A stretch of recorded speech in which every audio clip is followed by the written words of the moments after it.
can you really afford it? I think this is the question that I repeat again, that everybody, HDB upgraders, have that in mind. I think this is the thing that maybe make them cannot sleep at night.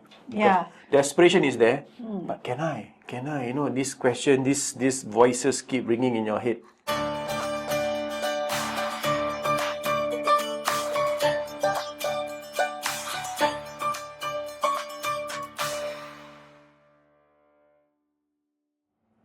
From HDB to condo, can you really afford it? Hi guys, welcome to another video with Nizam. My name is Nizam Adli. I'm Neeza Ali. So today, we are going to share with you things that we do day in, day out. Yes. Upgrading HDB upgraders from HDB to condo, be it resale or new launch. I think the crux of the matter is whether is it feasible, Nizam? Is it affordable? Is it for the millionaires? Okay, yeah. Is it for the have? You know, that kind of thing. So, importantly, today we're gonna not just educate, empower, but inspire you. I hope in this short video, right? So, now you own a HDB today. Example, you own HDB today. You've been hearing a lot of people upgrading to condos. How come they are able to? Why can't I? Is it something beyond me? No, but deep inside you wonder, will it be ever possible for me? I think this is the question that many of us ask ourselves, or even our spouses. Really, is condo the way we should go? You know, will we have enough? Especially if you have a growing family. So, but let us break it down clearly. No fluff, just facts. Now, anyway, most of our clients are also not millionaires, right, Yeah, Nizam? we're all from HDB. Yeah, they are all the everyday Singaporean Yes. who work for a decent lifestyle, decent work, you know, ensure that they have enough for the family. But they have the capacity in order to elevate their wealth, elevate their asset to a better class, because of the fact that one thing, of course, age is on their side, most of them, and income is strong. Yeah, here we're talking about normal Singaporeans, like who? Like teachers, nurses, what do you call it? Civil Civil servant, servants, Business owners firefighter, even. business owners, of course. But we talk about normal, everyday Singaporeans here. Of course, we have income lah. and we simply took their numbers from the sale and how we can maximize the profit in order to reinvest in the next class asset, in a better class asset. Because our role, Niza, fact that we will never, if possible, touch your savings. Yes. That's the key to upgrading when it comes to HDB upgraders. But what all these everyday homeowners need to know is that we need to do proper financial calculations on their current asset. Okay, because this HDB may be just a roof over your heads to many, but we should not see that way. And it was the financial stepping stone that they need to look at on how to upgrade or move to the next asset class. Correct. Okay. Now, can you really afford it? I think this is the question that I repeat again, that everybody, HDB upgraders, have that in mind. I think this is the thing that maybe make them cannot sleep at night. Yeah. The aspiration is there, but can I? You know, this question, these voices keep ringing in your head. Yeah. But, so we talk about the financials just now, right? Because they own a HDB, they have a asset to start with. So this asset normally, by now you have known that you have some appreciation there. Means if you sell at today's price, you do have a capital gain of a certain amount of cash. Okay, don't forget that you have owned this property for over some time before. So your CPF usage on this house accumulated over time may have some kind of also appreciate increase, right? From the last time you invest in this property.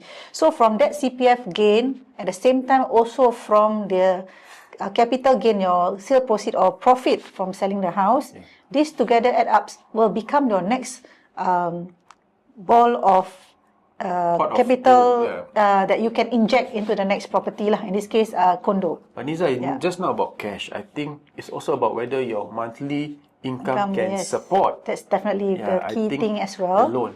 Yes. You want to talk about TDSR? So for private property, we use what we call a measurement called total debt servicing ratio to find out if your income can support a certain amount of loan. Correct. Okay, and for our case now, the private condominium, the TDSR will be 55% of your income is calculated to get the estimated loan amount that you can use to purchase the next house. And of course, less your liability lah. Yes. If you're in a good standing, example, you do not own a car, you go by public, your credit card debt is low, you don't have other loans and all that, I think you're in a good standing as a candidate. Wow, like election. Because maximize your 55% of total debt ratio of your income to get the maximum loan for the property. Having said that, we always don't maximize your loan. I think this is always, we want to make sure the risk is not so wide in terms of when you want to do the upgrade. Yeah, and definitely we will calculate on the reserve funds to put aside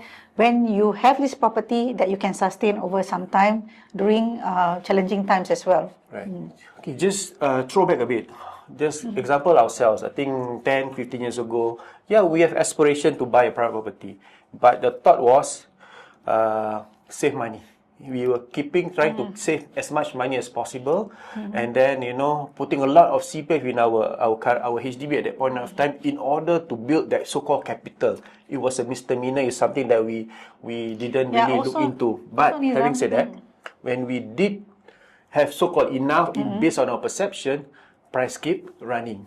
Yes. And the fact that there's no way in time that you're able to save enough just to buy that private property. Yeah, just some years ago, right, the 3-bedroom condo is, you can actually enter at 600 to 700,000. But today, look at today's price, the 3-bedroom of the new launch is already above 2 million. So it's something that maybe some of the everyday homeowners out there may feel that, hey, that's not achievable for us right now. But this is sometimes maybe wrong. But on the contrary, HDB prices have also moved almost 35%, I believe, over the last 5 years, which give you advantage in terms of equity in the house, which means translate to more profit. Yeah, we do have statistics to show that currently most of the HDB prices have inched up, and if we see on the average, right, have already above $500,000 already compared to many years back as well. Yeah. Yeah, I think what we are trying to say, my friend, is it's not about it's not a dream, but it's something that is feasible from the point of view of comprehensive calculation, option management, as well as understanding the market. I think important, end of the day, if you don't know whether you can and you cannot, without doing the math, I don't think you'll be able to know. Yeah, but necessary for asset progression is not about the market per se, Nizam. It's all about your personal timeline. Because importantly, you need to have income stability, financial goals, the right financial goals, and also for family planning as well. And what we always love to do for our clients when it comes to property is the fact that you are doing a savings plan. Yes. Which means whatever cash you put in the house is part of your savings plan for the future. So you have any question on how we decipher, how we assist most of our clients, contact us at 967-04-504. See you in our next video. Bye.